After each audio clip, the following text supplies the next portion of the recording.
So let's continue our tour of the universe, as it were.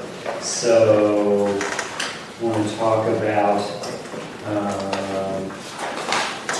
the critical density, as it is called. So we got the Friedmann equation that we wrote before, which said everything I'm about to say, except for what's in front of the equal sign. We had that a dot over a squared was equal to a bunch of stuff, but then last time we decided that a dot over a is in fact h of t, is in fact the Hubble parameter. So we can say that, as soon as I get my chalk ready to go here, back to the Friedmann equation. Besides, it's just the Friedmann equation again. Friedmann equation again. Please. Always forget. Yes. One n or two. I guess I have one n here. I never remember if it's one n or two somehow. Silly. Friedmann equation. Again. With this time we'll say, well, a dot over a is h of t. That says that h as a function of time squared is equal to 8 pi big G gravitation constant over 3c squared energy density as a function of time minus kappa c squared over r naught squared scale factor squared as a function of time. We'll call this version of the equation 3, and remember kappa is that curvature constant.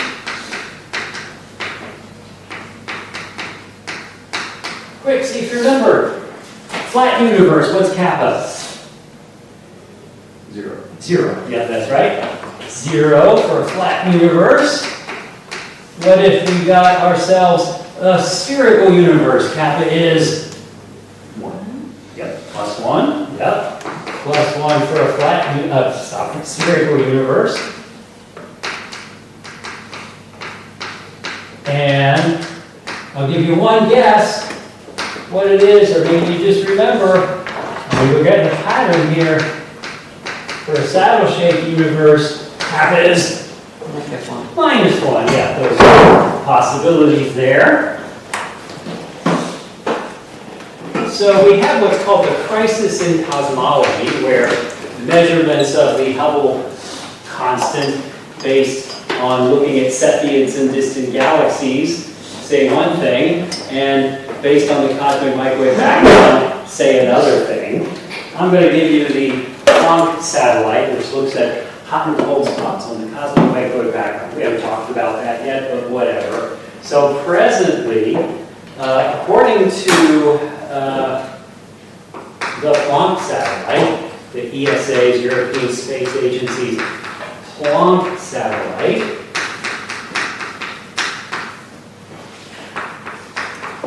the Hubble constant, quote unquote, the value of the Hubble parameter today, time t naught, is, at least at the time I wrote these notes, I don't know if it's been revised since then, but it wouldn't have been by much, 67.80 plus or minus 0.77 kilometers per second per megaparsec. And as I told you before, why when I was your age, our estimate of the Hubble parameter of the Hubble constant was it's somewhere between 50 and 100 kilometers per second per megaparsec. So this is way better than we had before we had more observations of Cepheids with space-based instrumentation, before we had the Planck satellite. Well, y'all don't know how good you got it. Well, maybe you all got it so good that we got this, well, seemingly pinned down. The problem is, you look at the value from like Cepheids, and it's, I forget, it's like 72 kilometers per second per megaparsec, plus or minus something, such that they don't overlap one another. They don't overlap to within their stated uncertainties. So that's a big controversy in cosmology right now. If you look up, or if you Google crisis in cosmology, You'll see lots of videos on YouTube about it from, various astronomers, astrophysicists, and so forth. Big mystery. We still don't know what's up with that. But of course, that's exciting, right? There's something new to be discovered because of that. Alrighty. Now, we define the critical density to be the density that would make this zero and therefore produce a flat universe. What value of epsilon would make kappa equal to 0 based on what h of t is? So, what is that right now?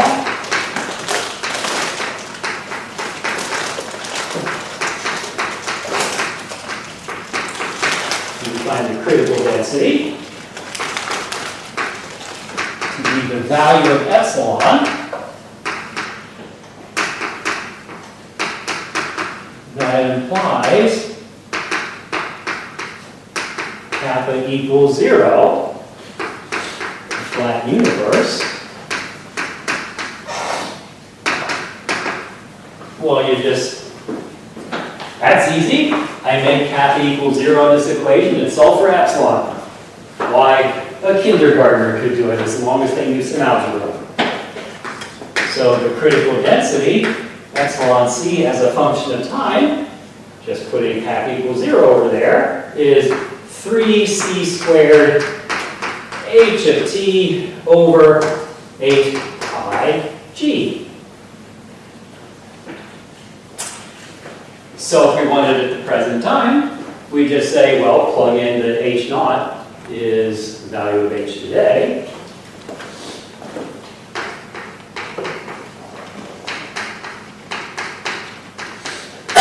So that at present, epsilon critical naught, the current value of the critical density of the universe, is just 3c squared h naught over 8 pi g. Why, we've got values for all of these things. We know what h naught is over there, converted into inverse seconds. We know what the gravitational constant is. We know what the speed of light is. And so, I'll box that because it's such an important thingy there. Plugging in the numbers. I'm allowed to say that casually here in the paper. You say substituting. But here we just say plugging the numbers in. Plugging in the numbers, we get epsilon's C naught is 8.3 times 10 to the minus 10th power joules per cubic meter, because it's an energy density. Let's turn that into GeV. That's 5.2 GeV. What's a GeV? What's G stand for there? Giga electron volts. 5.2 GeV per cubic meter, which makes it a little easier to interpret because do you remember about what is the mass of a proton or a neutron in GeV, roughly?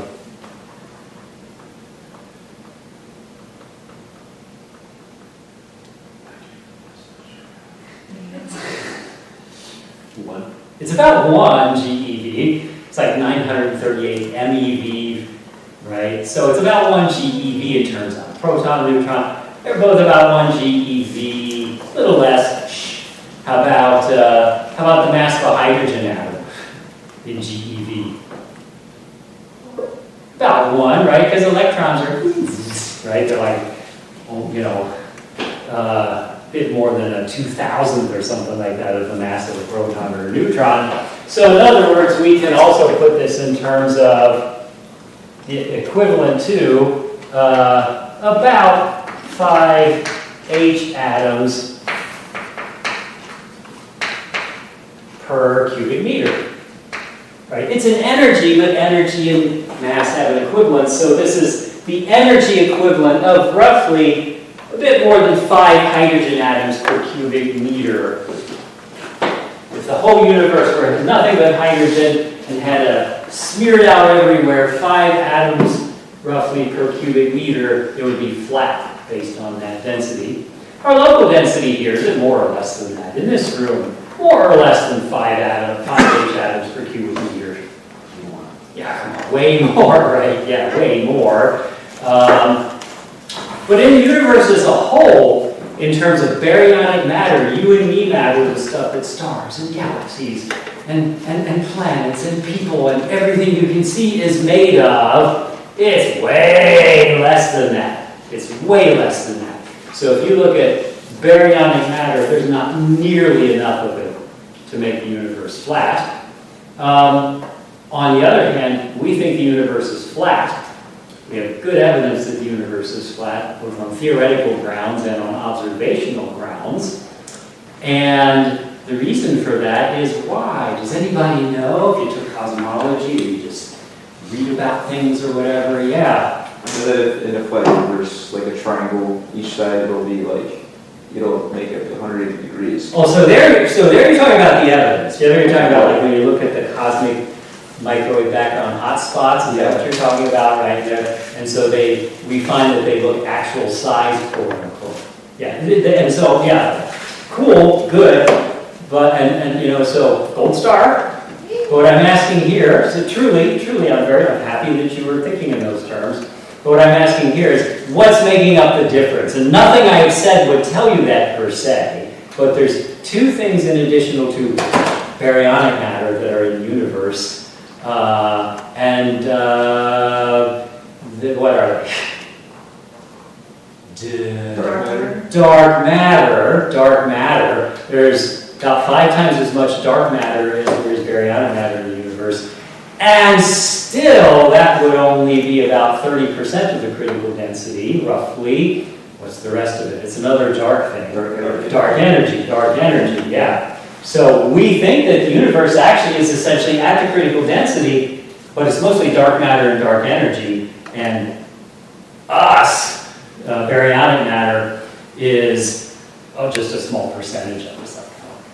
Much less than the critical density. Okay? So, questions, comments, observations? Okay, so hold that thought about the content of the universe. I want to now try to convince you that if there's a so-called cosmological constant, an energy associated with space itself, which is the simplest model for the dark energy, that it's some sort of intrinsic energy associated with quote-unquote empty space, that would cause the expansion of the universe to accelerate, that it would provide a sort of negative pressure, it would be a negative pressure, it would be a sort of anti-gravity that would make the expansion of the universe accelerate. It's actually not as hard to show that as you might think.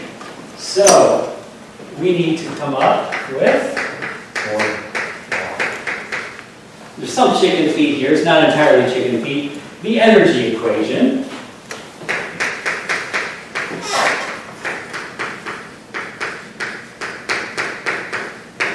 The energy equation. So, the Friedmann equation, I wrote it with one end here too, it must be true, the Friedmann. Is it 2 ends? You know this for a fact? You looked it up, okay. I wrote it with one end here too because I suck and it really has 2 ends. Let me amend what I said before. The Friedmann equation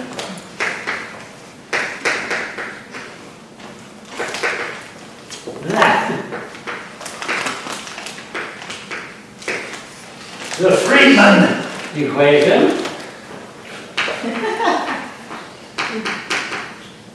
has is one equation in 2 unknowns.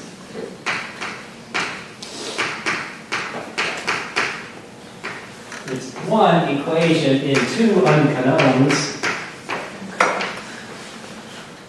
namely the scale factor as a function of time and the energy density as a function of time. Is one equation and two unknowns enough? No, you can't solve for two unknowns with one equation.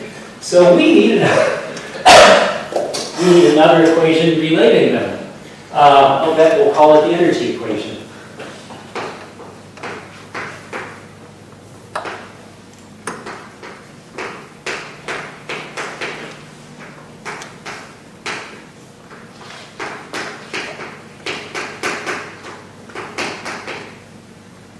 We need another equation relating them.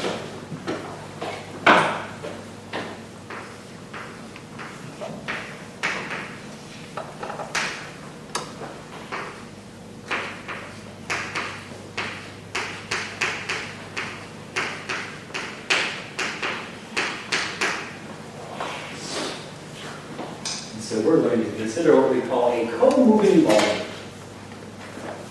So I'll just start talking while you're catching up with writing. Co-moving volume is one that just expands as the universe expands. So imagine a sphere, big sphere you drew. The universe is expanding, space is stretching, so that sphere is stretching. The co-moving volume just means a volume that keeps growing with the expansion of the universe. That's what we mean by co-moving volume. It's a volume that just grows as the universe grows because of the expansion of the universe. A co-moving volume, one that is expanding as the universe expands. So if it contains a bunch of particles that didn't have any peculiar velocities, they'd stay inside of it as they were just being carried apart by the expansion. One that is expanding as the universe expands.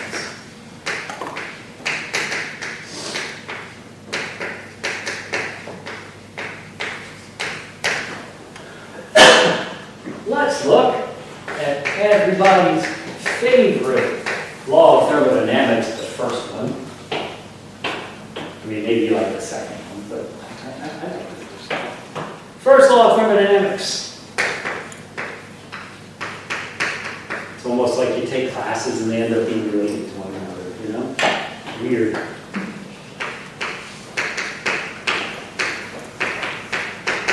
First law of thermodynamics says, I'm going to write it as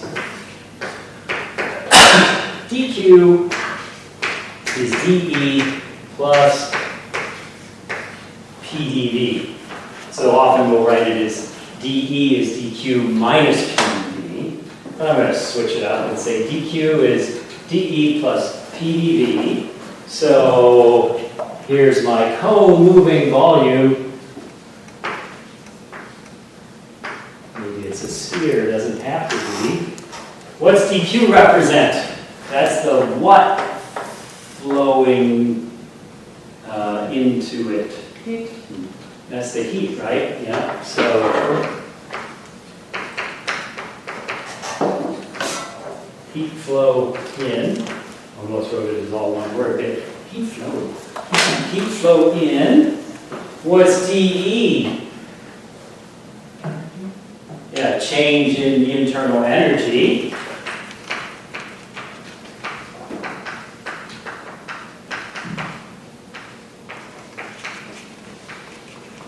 Change in the internal energy. What's pdV?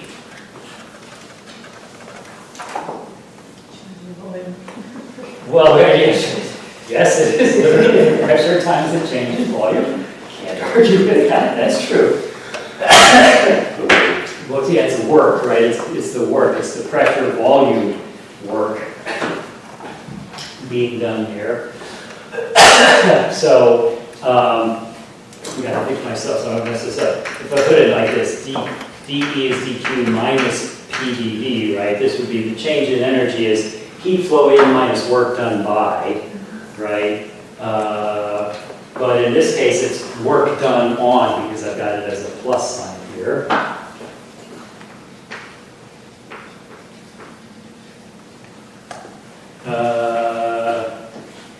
Yeah, minus pdV would be like it's losing energy because of, no, so, right, so, no, yeah, PdV is the work done by the element as it expands, So it's work done by element as it expands. So it's exerting pressure on its surroundings and doing work on them as it expands. That's what those terms all mean. You happy at this point? Okay. So now,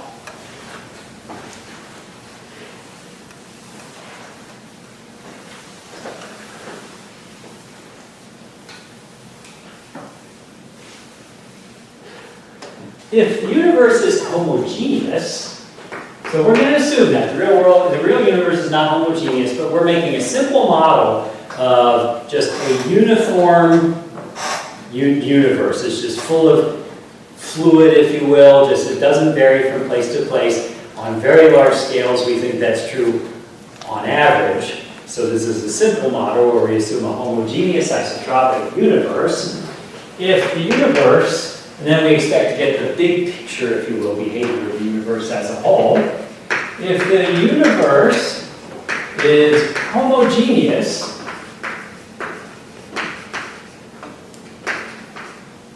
what does homogeneous mean?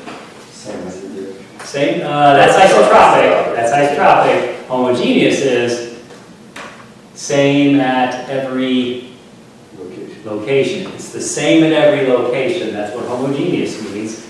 Same everywhere.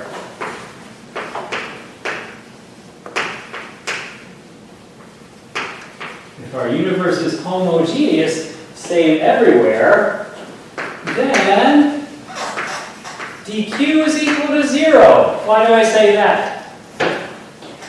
dq is equal to 0. The amount of heat flowing into or out of any volume is equal to 0 if the universe is homogeneous. Why would I say that? Yes? If it's the same everywhere, there's nowhere for the heat to flow from or into. Right, if the universe is the same everywhere, there's no reason for heat to flow from one place to another. Everything's at the same temperature. There's no reason, if it's homogeneous, everything's at the same temperature, there's no reason for heat to flow. So if the universe is homogeneous, then dq is equal to 0. So,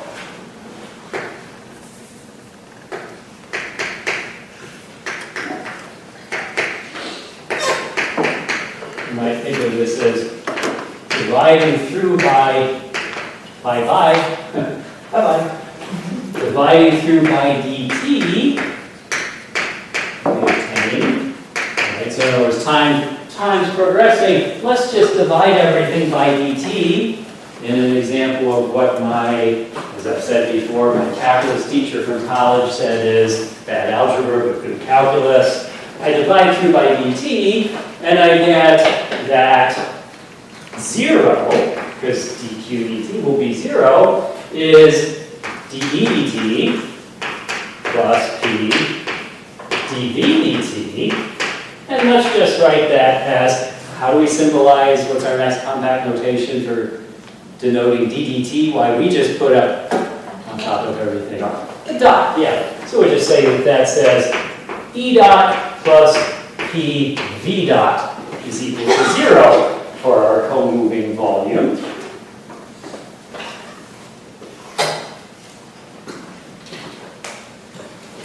Well, let's make our sphere let's make our co-moving volume a sphere expanding along with the universe. And so its actual radius is going to be a of t times r, if we put the origin of coordinates at the center of the sphere, r being the co-moving coordinate. Remember, r isn't the literal radius, r is the radius today, and in any other time it's the scale factor times its radius today. So the actual distance from the center to the surface is a of t times r. For a sphere of co-moving radius, r sub s, so I'm going to label this like r sub s, the radius of the sphere.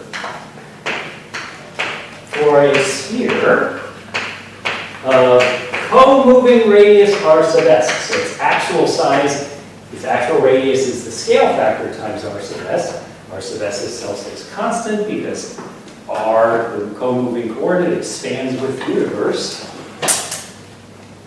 A given spherical surface is always labeled with the same value of r, little r, for a sphere. Of co-moving radius, r sub s, now put in parentheses, just to emphasize so everyone knows, actual radius a of t, r sub s, we have that its volume as a function of time. And so we'll assume a flat universe here, by the way. We're going to assume a flat universe because the universe does appear to be flat. So we'll just keep it simple. Assume a flat universe. What's its volume? 4/3 pi r cubed. Yes, 4/3 pi r cubed. But is it r sub s? Is it 4/3 pi r sub s cubed? A of t r sub s. Yeah, you gotta cube this because the actual number of meters radius is the scale factor times whatever its radius is today per meters. So its volume will be 4/3 pi rs cubed scale factor a of t cubed.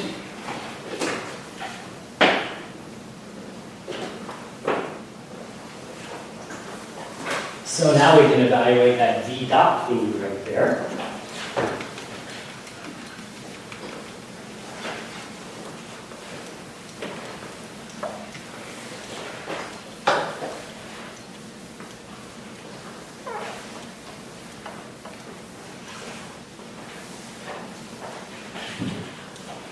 Questions, comments, observations?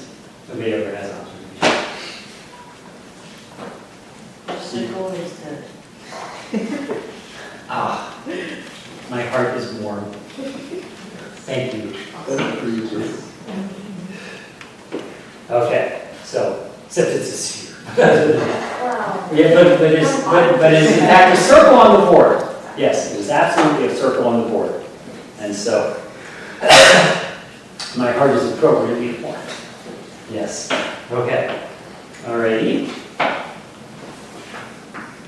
So that v dot is 4/3 pi rs cubed, and then it's going to be a of t, well, let's say it'll be d dt, right, of a of t cubed. What's the time derivative of a cubed?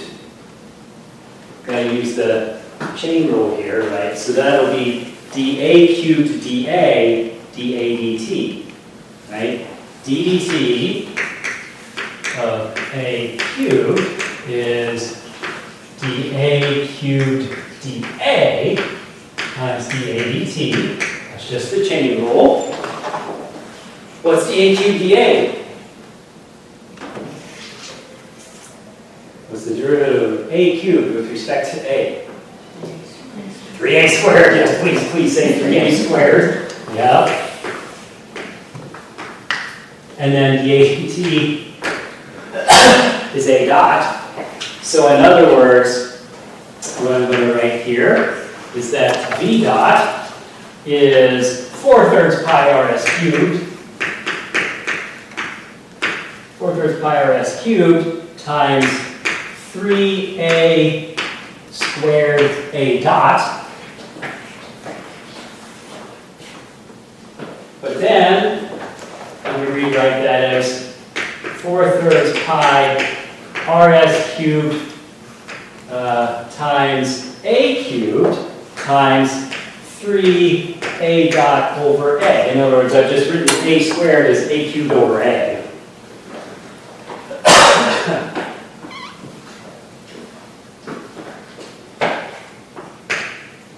Gosh, if If only we had a name for 4/3 pi rs cubed a cubed. But wait, we do. What is 4/3 pi rs cubed a cubed? Volume. That's the volume, right? That's its current volume. You look unhappy about something. What did I do this time? Yeah, So no. divided by a cubed. So I said a squared is a cubed over a. Okay. I just chose to write it as a cubed over a. Yes. I just chose to rewrite it that way because that is the volume. That's its current volume, right? So the derivative of the volume is its current volume times 3a dot over a. Yes? So you said you put a squared as a cube over a? Yeah, I just said, okay, here's a squared. Nothing's stopping me from saying it's also a cubed divided by a. I could make it a to the 7,004th power over a to the 7,003rd power, or 7,002nd power. I could do that. That'd be dumb, but I could. But I'm making it like this because then we recognize this as the current volume of our co-moving volume. I'm stopping the DH. Yeah, exactly. You can't stop me.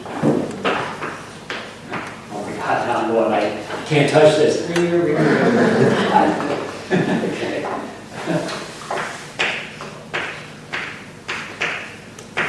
I've got yellow pants and everything in my hair. You have harmonic mind.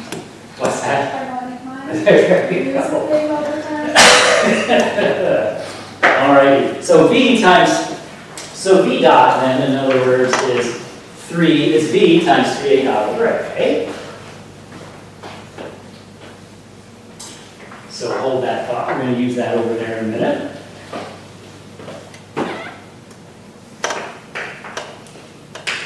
And if I want to know the internal energy of the sphere,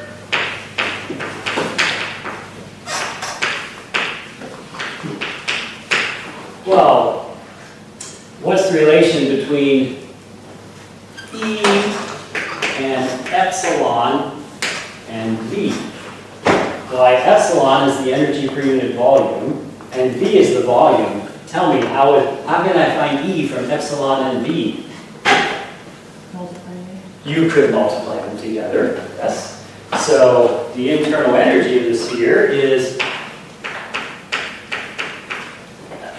energy as a function of time in there is its volume as a function of time times the energy density of the universe as a function of time. It's homogeneous, so epsilon is the same everywhere in the universe at any given moment.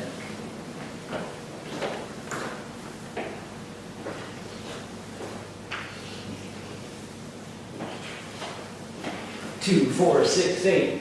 Time to differentiate because we want E dot over there, right? Oh, so let's take E dot.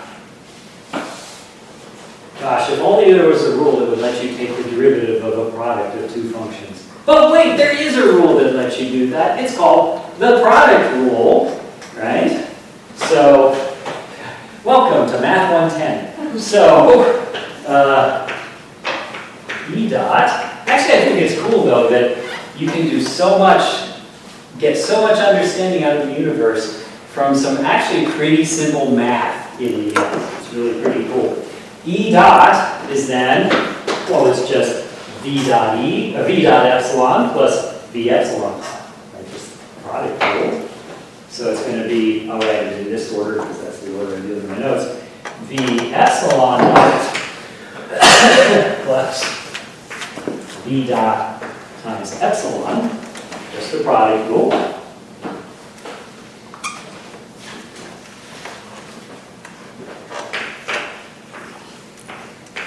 So that's factor out of V here, because I can say that's V times epsilon dot whatever it is. We're trying to figure out how the energy changes with time. And wait a minute, V dot we know is V times 3a dot over a. So I can substitute that for V dot. Put that in there. And so it's V times epsilon dot plus 3a dot divided by a.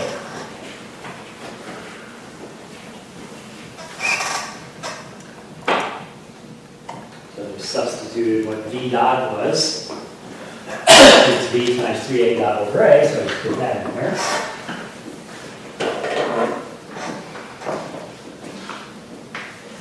And so now I can substitute for E dot with my P V dot over there. I'm going to get two copies of that 3A dot over A stuff.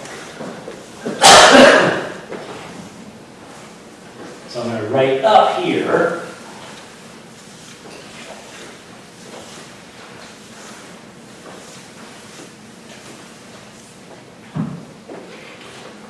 questions, comments, observations. Yes? Where did the epsilon go in the E dot? Which one? The not dotted epsilon? You mean this one right here? Mm-hmm. Like, where did it come from? No, where did it go in the next expression? Oh, it's, do I want it there? Probably do it, I just missing it here. It just disappeared for no good reason. And, yeah, I think that's, yeah, because, did I have it in, I did, yes. Thank you very much, yes. I never noticed my write-up in my notes before. I have to put that in my desk. It's not a typo, I wrote them, so it's a write-up instead. That's all right. Yes. Okay. So yes, fixing the write-up. All right.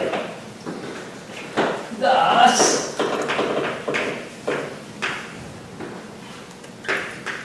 E dot plus PV dot equals 0 becomes V times epsilon dot plus 3A dot over A times epsilon. It miraculously appeared in the next line in my notes. So there's the E dot piece. Plus P times V times 3A dot over A adds up to 0.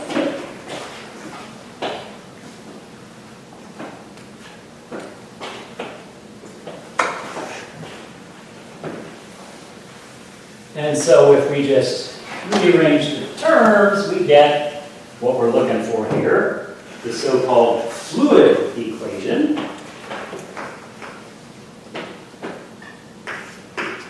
Epsilon dot plus 3 times A dot over A times epsilon plus P is equal to 0.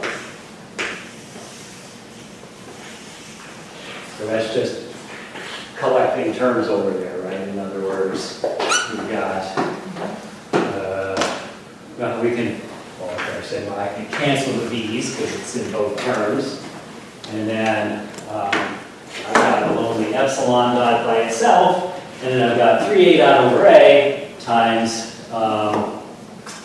3 epsilon plus 3P. And so I just factored that as to 3 blah, blah, blah, epsilon plus P. So put it together, and what do you got? You got equation 4, and this is the fluid equation.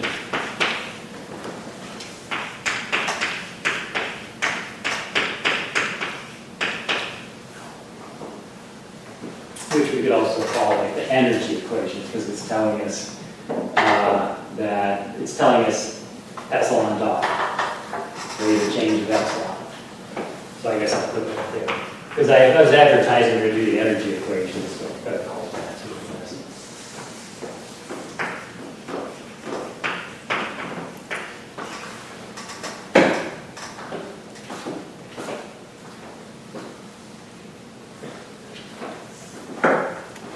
Now, what we're going to do is use this to get what we call the acceleration equation. Oh, I'm that guy. The acceleration equation, which is going to tell us a double dot. And in other words, it's going to tell us, is the expansion of the universe accelerating or decelerating or not or whatever. And we'll start to see, oh, well then, what's the deal with this dark energy stuff? This mysterious dark energy stuff that we still don't know what it is. But we can say what the consequences would be of it, even if we don't know exactly what it is.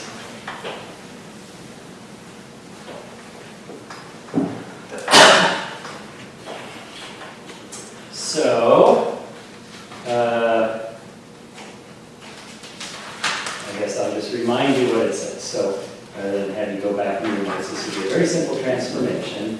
So here is the, again, in our original form, the Friedman equation. Okay, we had it as A dot over A quantity squared, which later we said H of T for, because A dot over A is H of T squared. And then all the stuff we wrote before on the right side, A pi G over 3 times epsilon of 3c squared times epsilon of T minus kappa c squared over r naught squared times 1 over a of t squared. We're going to multiply through by, what are we multiplying through by? Oh no, I gotta get to it again. I lost my place. What's going to happen now? I'll just find my place again. It'll be fine. We're going to multiply through by after all that. A squared. Multiply through by a squared. Oh, stop it.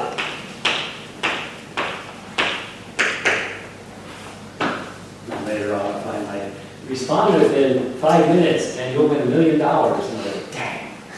Ugh.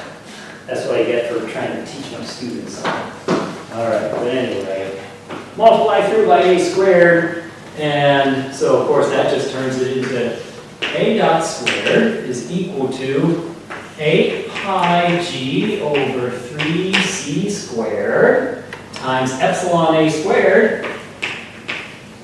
I'll just suppress that epsilon of t, it's understood, it's time dependent, minus kappa times c squared over r naught squared. Remember, r naught is the present radius of the universe. We're not assuming that it's flat versus spherical versus hyperbolic right now. We're letting kappa not be 0.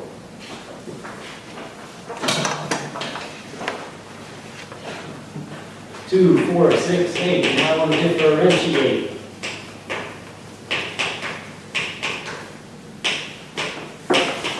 So we're going to take the time derivative of that. So I can just write it, but I'm going to make sure you're following along. dt of a dot squared will be dA dot squared dA dot dt, right? So what, pray tell, is dA dot squared dA dot? 2A dot. 2A dot. 2A dot, and what's dA dot dt? A, 2 dots. Yeah, a double dot, yep, a with 2 dots on it. So it's 2A dot, a double dot. That's kind of fun to say, a double dot. Differentiate by t, and so this says that 2A dot, a double dot, is equal to, so now we have to differentiate a squared. So, ddt of a squared, of course, is dA squared dA dt, right? So that's again 2A a dot, right?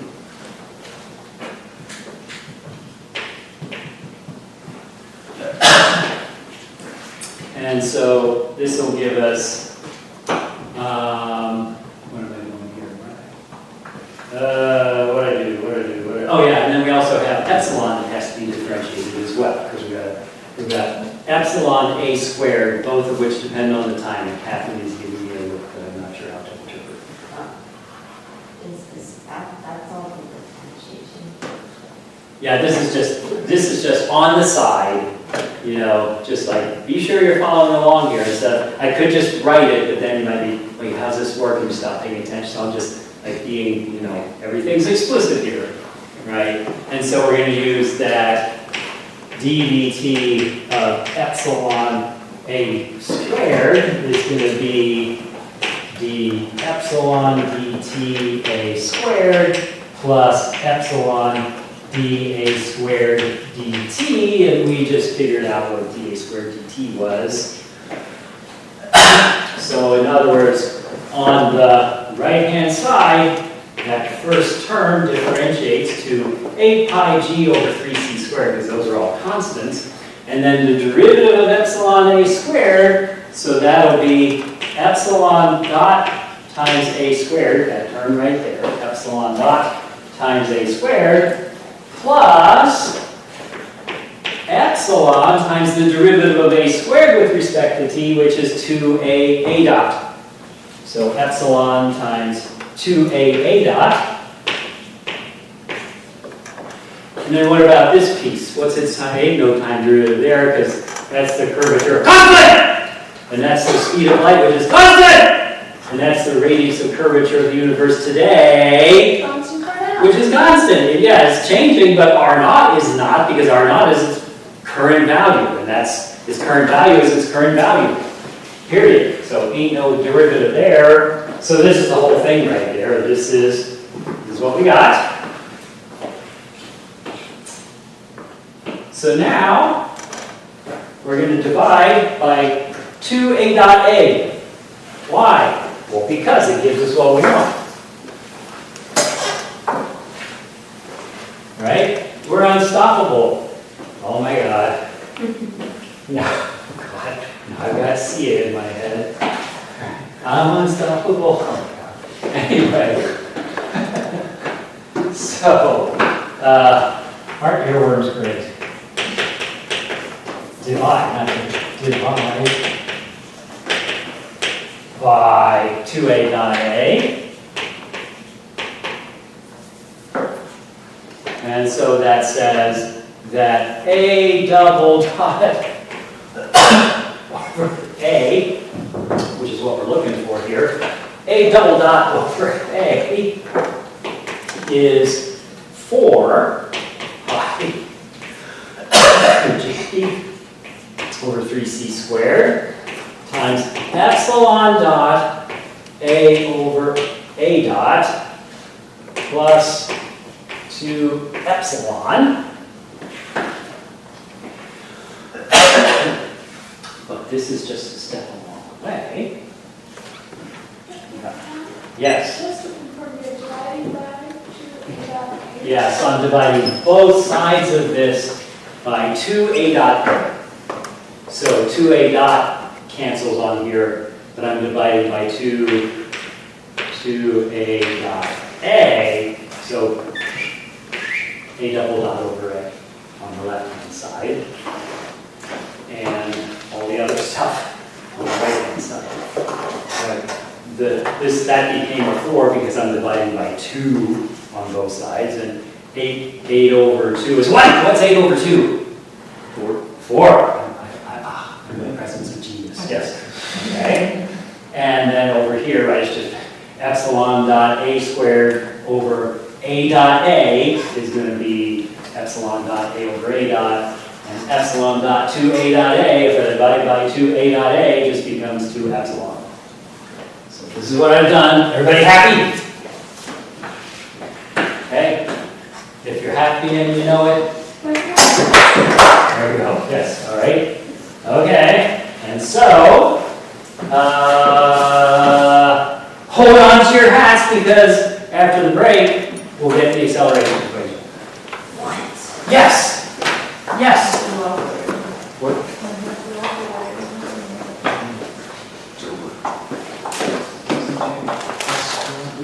Yeah, hell yeah. Make some egg.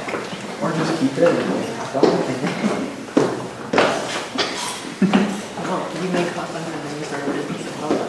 I should have like we should have like that curve event like on there like a gas station. We gotta open a gas station. And that we're just gonna sell it. Okay. All right, continuing on from the fluid equation, which we just got before.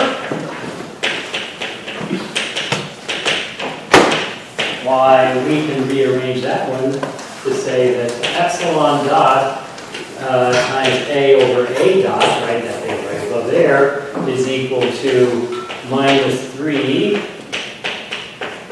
times epsilon plus P. So we just put that right in there.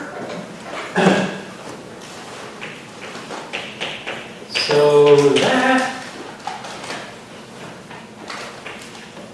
A dot divided by A is equal to minus 4 pi g over 3c squared times epsilon plus 3p, and this is the one that gets the box around it.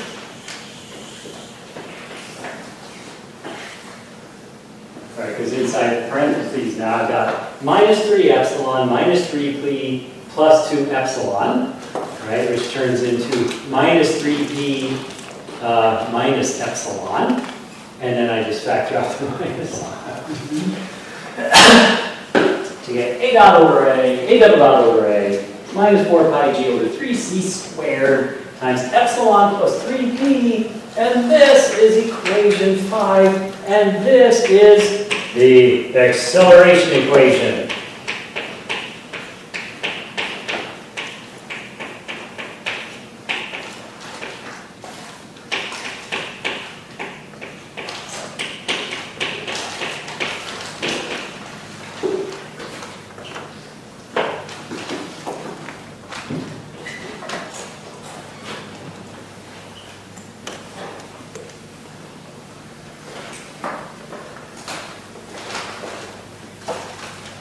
So we get more fun to German. Beschleunigung.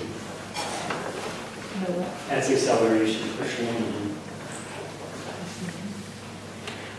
Lass uns Geschwindigkeit.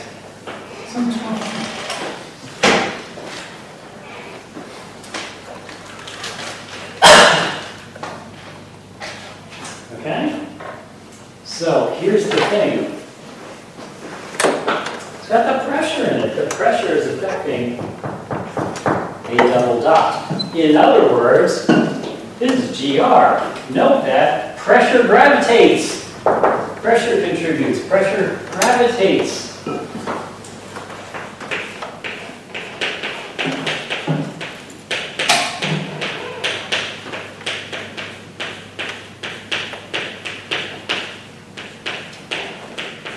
GR, pressure is a source of gravity. And in fact, we actually alluded to this before when we talked about white dwarfs. And we said, well, when we did that stability analysis, we found that the relativistic limit seemed like it just made them neutrally stable, like they would neither want to collapse nor expand and just be kind of like styrofoam. You push on it and it just keeps its shape. So to speak, it doesn't really want to collapse or expand. But what tips the balance over and makes a angular limit, okay, is that what that analysis we did, which was essentially Newtonian, not taking into account, is that it's really described by general relativity, and the degeneracy pressure is also producing gravity, and when you gravitational effect, and when you throw that in, it tips the balance over towards if you go over 1.44 solar masses. So pressure gravitates in GR and in the universe. So epsilon, the energy density, can that be negative? No, it's particles and all that kind of stuff, right? Mass. This ain't going to be negative. So it's always going to produce a negative contribution to A double dot. It's going to make the universe want to slow down, not speed up, so to speak. And this is the GR version of the idea that the Newtonian version would be why the galaxies are pulling one another and slowing down the expansion of the universe. Dicey, but if you put it in these terms, the energy density is producing a negative acceleration term for the expansion of the universe, and so galaxies would tend to fly apart slower and slower as a result of gravity. How about pressure? Is pressure ordinarily something that can be negative? No, it isn't, right? Ordinary air pressure is positive. Normally we think of pressure as being positive, and so normally pressure contributes negative acceleration, slows the universe down. But there is a way for pressure to be negative. So we'll see that a cosmological constant, the constant energy density throughout the universe, will produce negative pressure. But let's kind of try to understand what that idea is. Negative pressure. So if you have a rubber band and you pull on it, what happens? It stretches, and then what? What are your fingers feeling? Tension. It's pulling back on you. If I had, it's hard to do, but if I had a block of rubber and I tried to expand it on all sides, would it be pushing against me or pulling back on me? Be pulling back on me. Negative pressure, tension is a type of, if you will, negative pressure. It pulls in on the walls instead of pushing out on the walls. If you have this, the air in this room is pushing out on the walls, right? But suppose this room was filled with a substance that was stretchy and resists being stretched, and you managed to, like, here's this stretchy stuff in the room, and you crank the walls out a little bit so that that stuff is sucking in everywhere. That's essentially negative pressure. It's doing the opposite of what ordinary pressure does and tries to make things expand. Negative pressure would be trying to make things contract instead of expand. So if you just accept that you could have a negative pressure in here, that P could be negative, notice that this minus would say that contribution would be making A double dot positive instead of negative. And as we will see, if there is a cosmological constant in energy associated just with space itself, that's exactly the effect it has. It's a negative pressure that will make the universe want to expand faster. And you might say, but Dr. Harmon, you just said that negative pressure is sucking in on everything. How's it making everything want to expand faster if it's sucking in on everything? And the key here is, if the universe is homogeneous, right? If you have a region where the pressure was the same everywhere, like suppose the pressure is the same everywhere in this room. It's not, it's a little bit higher at the floor, but suppose we're just out in space. Pressure is the same everywhere in this room. And here's this blob of air. The pressure is pushing inwards on it from all sides, but does it produce any net force? No, there's just as much pushing up pressure up below it as pushing down pressure above it. There's just as much pushing right for you pressure on the left side as there is pushing left for you on the right side. There'd be no net force on it. If there's no pressure gradient, if the pressure isn't changing from place to place, you don't get a net pressure force because pressure forces come from pressure gradients. Remember the equation of hydrostatic equilibrium. It involved dP/dr. P has to be changing in order for there to be a pressure force on anything. If the pressure is constant, there's never a pressure force. And if the universe is filled with dark energy that's the same in every cubic meter, it doesn't produce any net force on anything. And yet, as we'll see, it would still tend to make A double dot positive. What questions or comments or observations do you have at this point? Yes? Is there another example that you could give where there is negative pressure? No, that's pretty much, I think that thinking of tension in rubber as a sort of negative pressure is the best kind of everyday example that I can think of. I mean, like in the universe, is there somewhere else where there is negative pressure that we're not seeing? Like where it would not be uniform and cause something, you mean? Not that I know of, or at least when we're talking about the cosmological constant, we do think of it as being uniform. It's a property of space itself. And so we expect it to be the same in every cubic meter, whatever the hell it is. One idea is that it's associated with vacuum fluctuations, quantum field theoretic vacuum fluctuations. So the quantum field theorists say, let's try to estimate how big it would be. And the answer is off by about a factor of 10 to the 120th power. That is a terrible example of having your theoretical calculation agree with the observations. Wow, that's a spectacular failure. So we either that ain't what it is, or we got to figure out how to do those calculations better. Not me, but somebody's got to figure out how to do those calculations better. But no, I don't. We don't think that there would be an example of that. That it really would be the same everywhere. Now, it might be changing with time, but even then, the idea would be it would be changing with time the same way everywhere, so that it's not ever producing a net force on any object. It's really, its effects are on the universe as a whole. And I'll have to say, it's a weird concept, and I'm comfortable with it now, but it's partly just from years of experience. So I hope to make you comfortable with my years of experience, but if this seems weird and counterintuitive, it's because it's weird and counterintuitive is what it comes down to. So just work with me here, right? Just be like, okay, whatever you say, DH, and we'll just kind of go from there. So, epsilon always contributes negative acceleration. We said that before, let's write it out. Always contributes negative acceleration.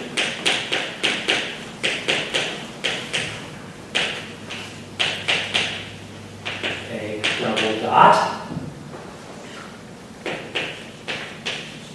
As does positive pressure.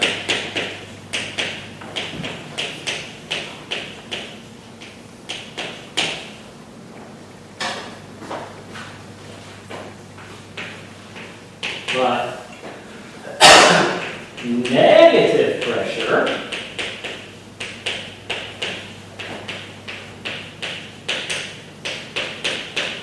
tension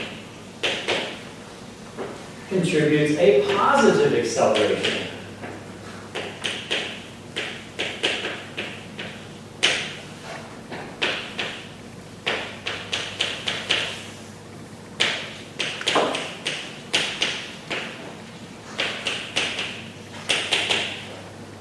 It acts as a sort of negative gravity that produces repulsive effects.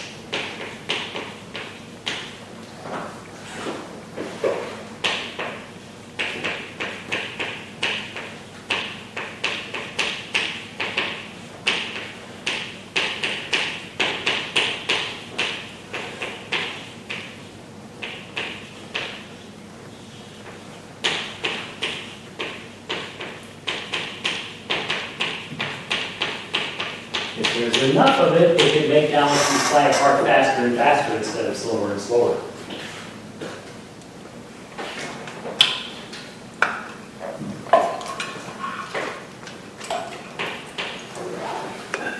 So, if epsilon plus 3p were less than 0,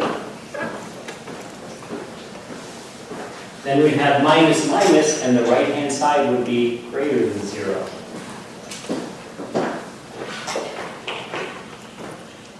Then the right-hand side, RHS of equation 5, will be greater than 0, and thus a double dot will be greater than 0. So that'll be the condition. Or in other words, i.e., if P is less than minus 1/3 epsilon, we have that situation. Right? If P is less than minus 1/3 epsilon, more negative than minus 1/3 epsilon, right? Remember, bigger numbers are smaller, so to speak, when they're negative, right? That's a terrible way to put it.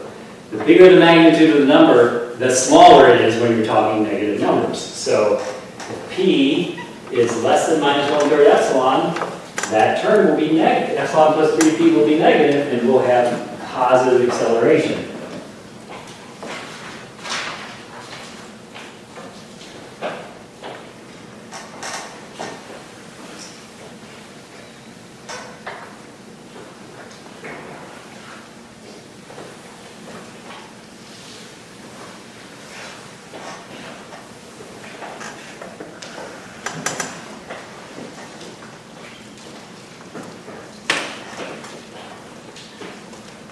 Okay, so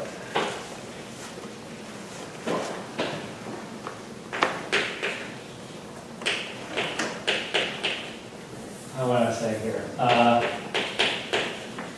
type 1A SN observations in very distant galaxies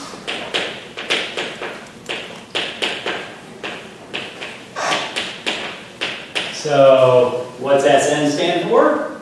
Supernova. What is a type 1A? White dwarf. So white dwarf supernova explosions in very distant galaxies. They are standard candles because they're similar to one another. An exploding white dwarf, they tend to be very similar in how much energy they give off.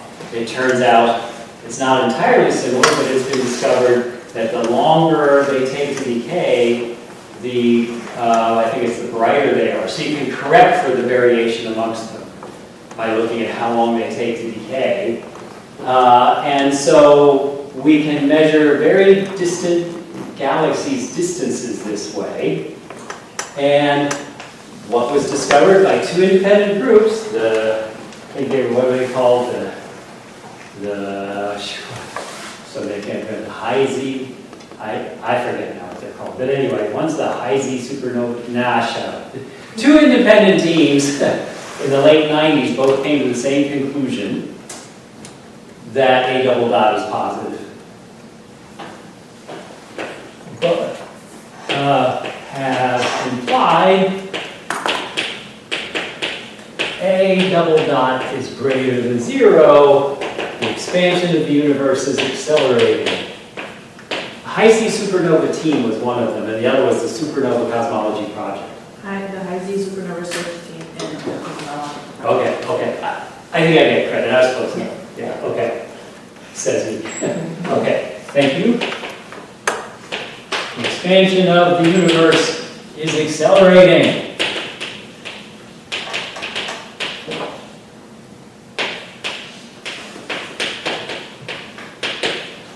These results came out right around the time I got offered a job here at OWU, and I remember talking to Dr. Andrick, and we're like, I find this really hard to believe. I think this is going to go away when they analyze more data. Nobody expects this. This is never went away. So now just, the data say what the data say, so everybody accepts it now is what it comes down to.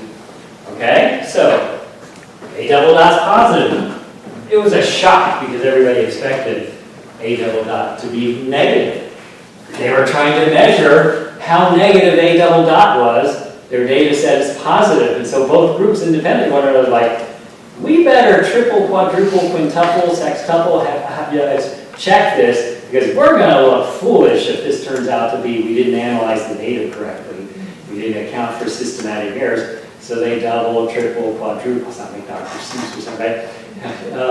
Checked it over and over and over again, and they both said, nope, that's what the data say. And they've been getting more data ever since, and it just keeps saying, yep, A double dot is 0. All right?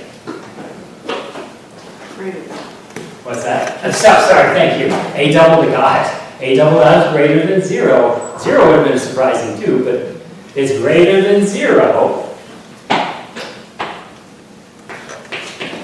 The prevailing hypothesis, I couldn't call it, it definitely hasn't been shown, and it might be that it's changing with time. The prevailing hypothesis is that there is a non-zero cosmological constant.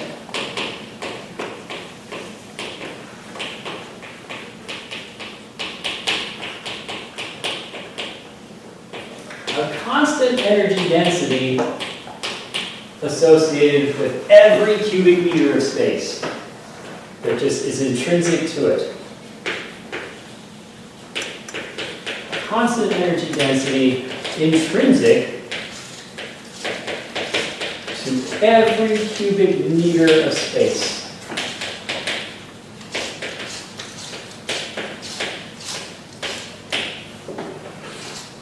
It's just there. And as the universe expands, it just keeps making more of it. You get free dark energy every time a new cubic meter is created, so to speak. Where is that energy coming from? Magic. It's not coming from anywhere. It's just appearing out of nowhere, and I'm not joking. That's exactly what it would be. It's all free. And the history behind this is Einstein, I think I mentioned, he didn't want the universe to be expanding or contracting, and yet his equations of general relativity said it should be either expanding or contracting. And so he added a term to the equations to make it stop doing that. And that term was called the cosmological constant. It can be interpreted as a constant energy density throughout space. Hubble comes along and says, you know what, the universe is expanding. Einstein's like, God dang it. Didn't say that, but anyway. I could have predicted that if I hadn't just wanted the universe to be static. And it's back, basically. It seems it's not making the universe static. There's more of it than Einstein would have wanted. Enough so that it's actually making the universe accelerate its expansion. So we define the cosmological constant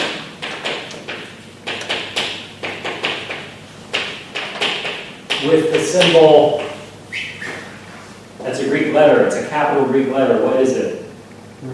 That's lambda, yeah, that's lambda. And so the reason why the current paradigm in cosmology is called lambda CDM is because the evidence is that the universe is dominated by a cosmological constant and cold, dark matter. That's what lambda CDM stands for. Well, we don't know if it's a constant or not, but the paradigm as of now, people keep saying, maybe it's not constant, here's some evidence. Okay, we'll believe it when you prove it, but anyway, lambda CDM, so this is where the lambda in there comes from, just the name of the symbol. The cosmological constant lambda via, and this is because it makes some equations, as you'll see, look a little nicer. The energy density associated with the cosmological constant, this free energy everywhere in space, not free in the thermodynamic sense, free as in you get it for free as the universe expands. It's by definition c squared over 8 pi g times lambda. Put another way, whatever that energy density is, we multiply by 8 pi g over c squared and call that lambda, the cosmological constant. So let's show that that would be associated with, in fact, a negative pressure. It would represent negative pressure.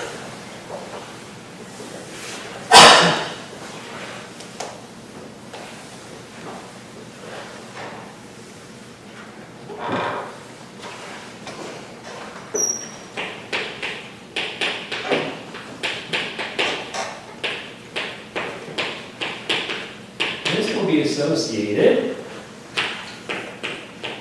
with a negative pressure. That's what we need to explain these results to get a double dot positive. It'll be associated with a negative pressure, not from particles flying around or anything like that. There's not really, there's no elastic cords pulling on anything, but it would be a negative pressure, we'll call it T sub lambda, which will be equal and opposite to epsilon sub lambda. And you may recall, pressure and energy density have the same units, right? You recall pressure is force per unit area, and energy density is joules per unit volume, but force, right, our energy is unit-wise, same as work, which is force times distance. So joules per cubic meter and newtons per square meter are the same dimensionally. So the negative pressure would be minus that constant energy density, since, go back to our beloved first law of thermodynamics, and just consider the internal energy due to the cosmological constant, or a co-moving volume. Well, that'll be dq minus pdv. We're going to write it in that form now. But in a homogeneous universe, what's dq into or out of any volume? 0, because there's no reason for heat to flow. 0, because it's a homogeneous universe.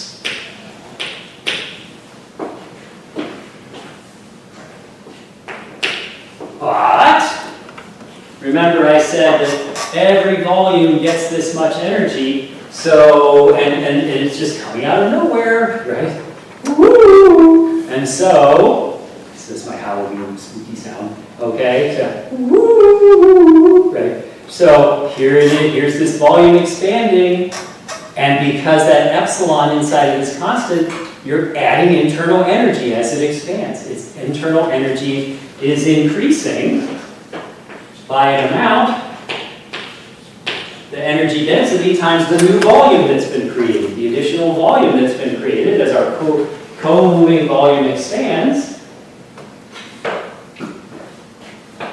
So that says minus p lambda dV is epsilon lambda dV. And so sure enough, epsilon p lambda is minus epsilon lambda.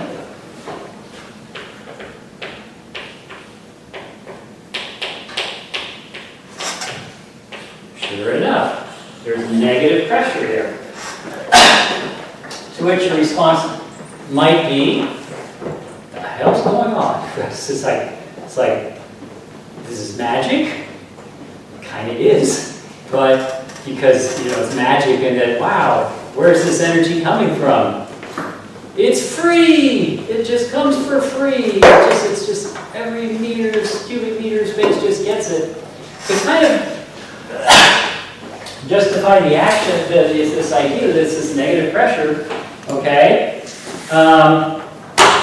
Suppose I had a vacuum, and inside of it is this balloon, and it's got, or no, that's not what I'm saying. Suppose I've got a balloon, I'll just put it in air, okay? You've got a balloon in air, and its pressure at some moment is higher than the air surrounding, and so what's the balloon going to do if its pressure is higher than the surrounding air? It's going to expand, right? And so it will therefore be doing work on its surroundings, right? It's losing internal energy because it's doing work on its surroundings. You buying that what I say so far? If you have something expanding, it does work on its surroundings at the expense of its internal energy. Okay, now have a balloon filled with this gelatinous gelatinous substance that has tension. It resists being stretched. It resists being stretched, okay? What? Now, suppose you grab it, you get all your friends together and you grab it by its edges and stretch it, right? Everybody's like stretching this thing, right? Did you do work on it or did it do work on you if you're pulling it against that tension? Did it do work on you or did you do work on it? You work on it. Yeah, you did work on it, right? If there was a spring here, if I pull on the string and stretch the spring, I'm doing work on it. My force is in the force I'm exerting is in the same direction that I'm moving. That's positive work storing energy in the spring. If I have this gelatinous substance in there that's exerting tension, it's stretching, it pulls back on you, you have to pull in the same direction that the force you're exerting is in order to expand that balloon full of this substance. So you are storing internal energy by expanding that balloon that has a tension exerting substance inside of it.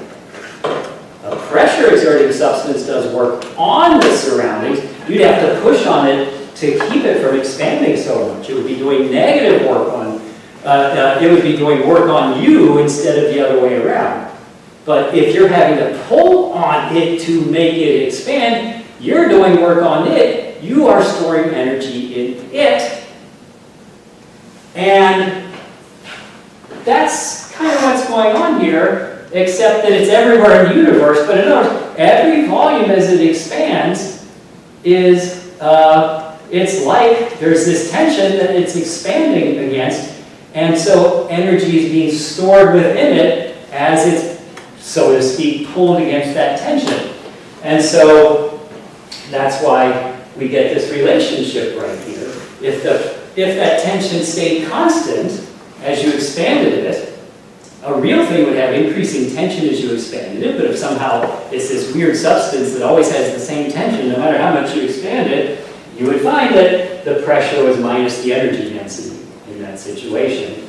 Well, really the changes, but in the universe it's just pressure is minus energy density. Okay, if your response is, that's weird and counterintuitive, fine, sit with it, right? Wait, what is it? Oh yeah, let that sink in. Here we go. Wow, more thermodynamics where you gotta let something sink in. Yeah, let that, let that sink in. Yes, can I help you? Oh my gosh, it's a sink. That's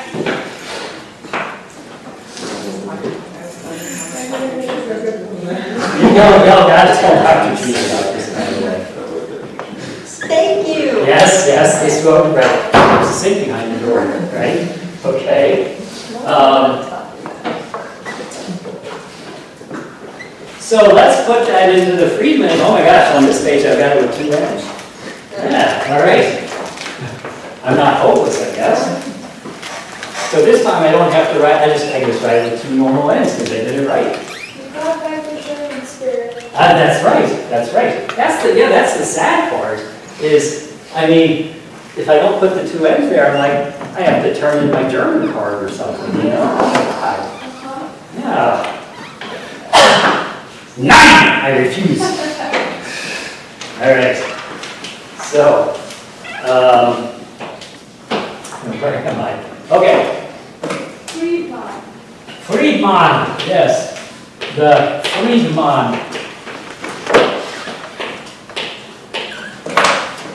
The Friedman equation becomes, yeah, Friedman. The Friedman equation becomes, we're going to break the energy density into epsilon equals epsilon sub m for baryonic and dark matter, put them both together. So just matter in general. Plus epsilon for radiation.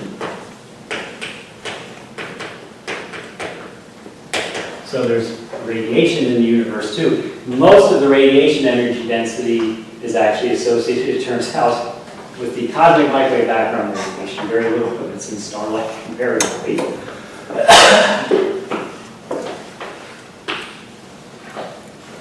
So that we'll write the total, so that we'll write the total energy density as epsilon plus epsilon lambda, which is a little weird because epsilon sort of should be the total energy density, but the wonderful book that I use for all of this writes it separately like this, epsilon plus epsilon lambda. Put it in there, and we get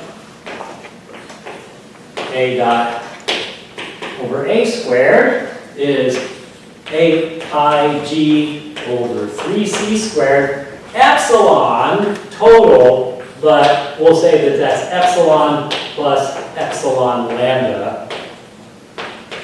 Epsilon total is the sum of the matter and radiation energy densities, which we're just calling epsilon, plus the cosmological constant associated energy density, minus, say it with me, kappa c squared over r naught squared a squared. I know you were saying with me in spirit. Okay. Yes, of course.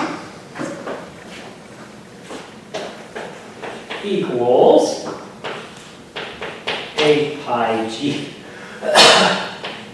over 3c squared. And now we'll put it in that funny, okay, well, epsilon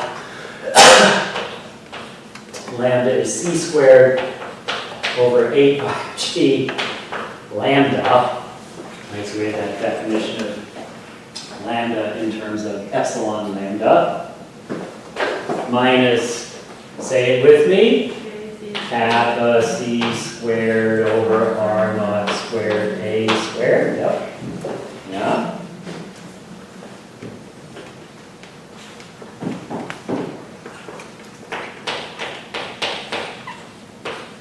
If the lambda term utterly dominates, if it's much larger than the other term, and that's not where we are yet in the universe, but in the far future we will be if trends continue. If the lambda term utterly dominates, oh sorry, I forgot to continue simplifying this. This is then going to be 8 pi g over 3c squared epsilon, where epsilon is matter plus radiation, minus kappa c squared over r naught squared a squared plus lambda over 3. Lambda over 3. I could have defined it differently so that that was just lambda, but they didn't. I wasn't in charge. So now we go. If the lambda term utterly dominates, you just throw away the other two terms.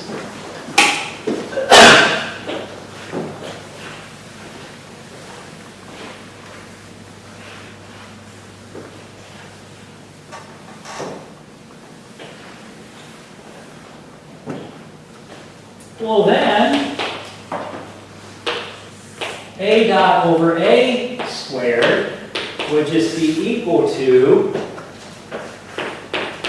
it is the Hubble parameter squared. Remember, the Hubble parameter is a dot over a, and it would just be lambda over 3. Or in other words, so that the Hubble parameter becomes constant.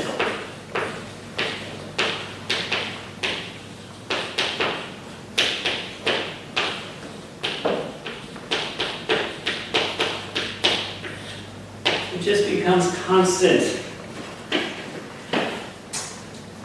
And this is always a bit of a subtle point, because at first people tend to think, well, if the universe's expansion is accelerating, would that mean that the Hubble parameter should be increasing with time? The answer is no. You have to think very carefully about what's going on here. So here is distance. Here is precession speed. And here's the plot. And okay, real data aren't going to fall perfectly along the line, but here we have this galaxy, and Sally lives here. So this is the Galaxy, to give it a name. All right, there's the Galaxy. Okay. Today, Oh my gosh, look at that. Right there, that's the point on the plot where we find the Salic. And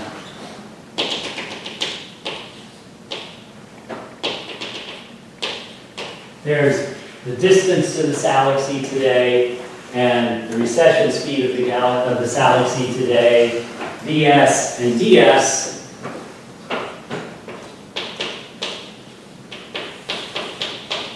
There's the slope, h of t naught, which we call h naught. How would I find it from vs and ds? What's the slope of that plot? If I got a point on the plot with y-coordinate vx and x-coordinate ds, it's just ds over ds, right? ds over ds. ds over ds.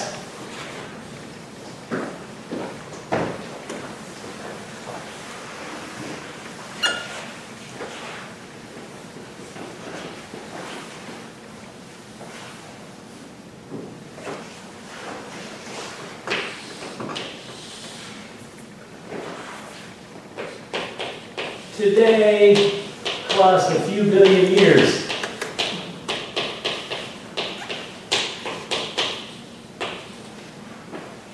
All right? If h of t stays constant. If h of t stays constant, how does the slope of that plot today plus a few years from now compared to the slope today? It's the same because the slope of the plot is the Hubble parameter, is the Hubble parameter, right? And the slope equals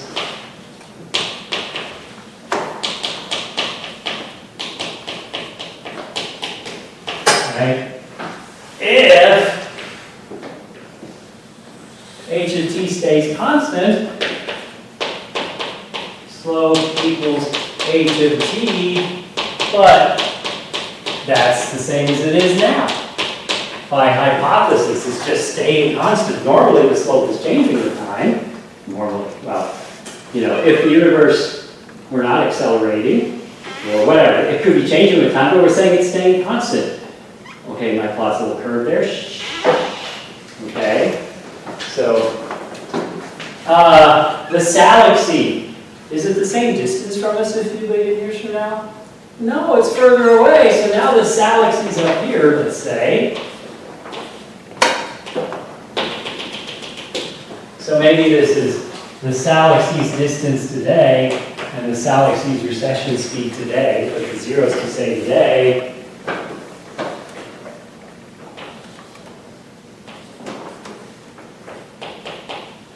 There's its distance then, today plus 2 billion years.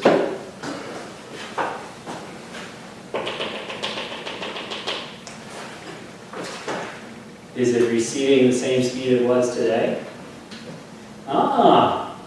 Now it's moving away from us faster. So in other words, if the Hubble parameter stayed constant, that would represent galaxies moving from us, away from us faster and faster, because the further away they got, the faster they're moving. So in other words, here's ds then. ds then is greater than ds today.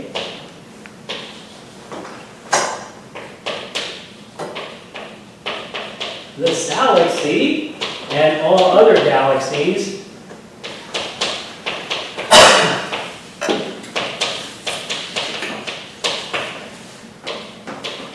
are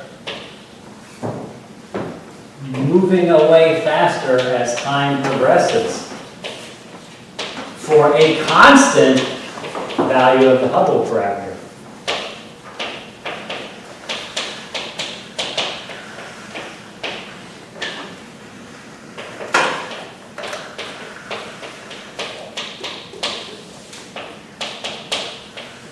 If the Hubble parameter stayed constant, that corresponds to galaxies moving faster and faster away from us because they're climbing the line. The further away they get, the faster they're moving away from us.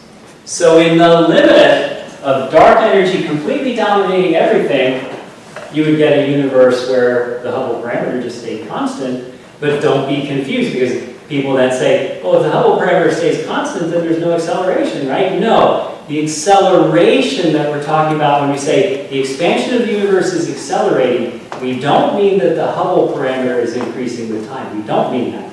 What we mean is any individual galaxy is moving faster and faster away from us as the universe ages. And the limit of it would be dark energy completely dominating, and you get a situation like this. And in fact, that would correspond to the distance rising exponentially with time, as a matter of fact. If you think carefully about it, you would conclude that the distance to the galaxy is increasing exponentially with time in that case. And so, in fact, a universe where the Hubble parameter is diminishing, if it's diminishing slowly enough, can still be an accelerating universe. Could still be one where any individual galaxy is getting further and further away from it. So this is the kind of thing it's not that hard to understand, except it's one of those things like, oh, I got to think about this. Wait, how does that work? And so think carefully about this. And be sure that you see what's going on here. Questions, comments, does this make sense? Or are you like, what you talking about? So if the universe is filled with dark energy, if it dominated, we'd be in a universe that had a constant Hubble parameter, and that would be an accelerating universe. The real universe we're in is one where dark energy is dominating, but not utterly dominating. It's like 70-ish% of the total density. And so the Hubble parameter right now is diminishing, but that can still be an accelerating universe. It can still be galaxies that are moving away faster and faster, because suppose later the slope was that. What happened to the Hubble constant, quote unquote, if later we had this slope? Has h increased or decreased?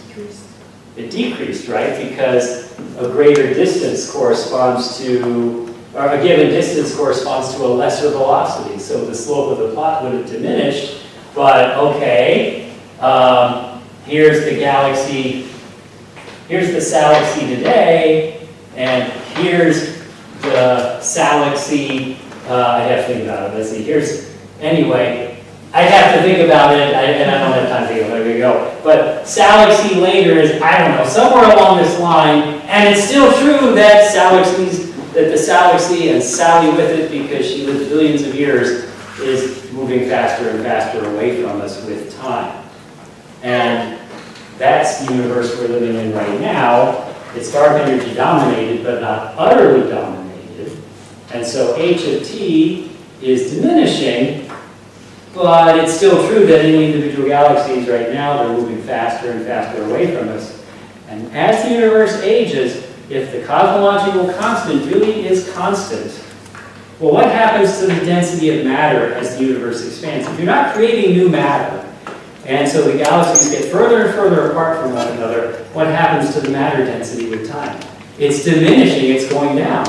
What about the radiation density, the cosmic microwave background photons? Universe expands, those photons are spreading further apart from one another. That drops the density, but it drops even faster than the matter density, because what's happening to the wavelengths of those photons? They're stretching, so each photon's energy is getting less. So matter and radiation, their densities diminish with time as the universe expands. But if there is an energy associated with every cubic meter of space that comes for free for every, sort of speak, new cubic meter created, what happens to the dark energy density as the universe expands? The amount per cubic meter, if it's a constant amount of energy per cubic meter, what happens to the dark energy density as the universe expands?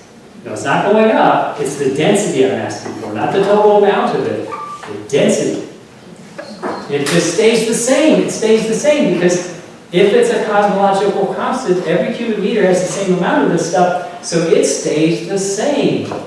And so the quick summary is, we gotta go, but the quick summary is, early on the universe was dominated first by radiation. That was the biggest energy density. Then matter took over when the universe was about, it turns out, 72,000, I think it is, years old, because radiation dilutes faster because not only do the photons get further apart, but the wavelengths increase, so every photon is less energetic. So then matter takes over because radiation falls the fastest, but dark energy is just sitting there like, I can wait. Y'all keep spreading out. Y'all keep getting thinner. You're dominating now, but I am just going to stay constant and wait for y'all to dilute enough. And according to calculations, when the universe was around 9 billion years old, the matter density and the dark energy density were equal, but because the matter density kept falling and the dark energy stayed constant, if this is right, then at that point, dark energy becomes the dominant density, and it's just getting more and more like that. As the universe ages, dark energy is like, I'm sitting here constant while y'all keep getting more and more diluted, and so I am winning more and more and more. And so the idea would be that in the very far future, we just get dark energy domination and the universe just expands exponentially with a constant Hubble constant, so to speak. The Hubble parameter stays constant, and the universe has an ice death, so to speak. Right? There's that T.S. Eliot poem, right? There's like, I forget what the exact, probably shouldn't put this on the video because it won't be quite right, but it's something along the lines of, some say the world will end with fire, some say in ice. From what I tasted of desire, I hold with those who favor fire, but then I think that ice is also nice and would suffice. Something like that. And as of now, it looks like ice is going to be nice and will suffice. The universe just gets colder and colder and colder. Yeah. So, is that depressing? I don't know. I'm not going to see it, but it's what it is. But there's other various possibilities. All right. Yes. What? Which one? Yeah, so the galaxy,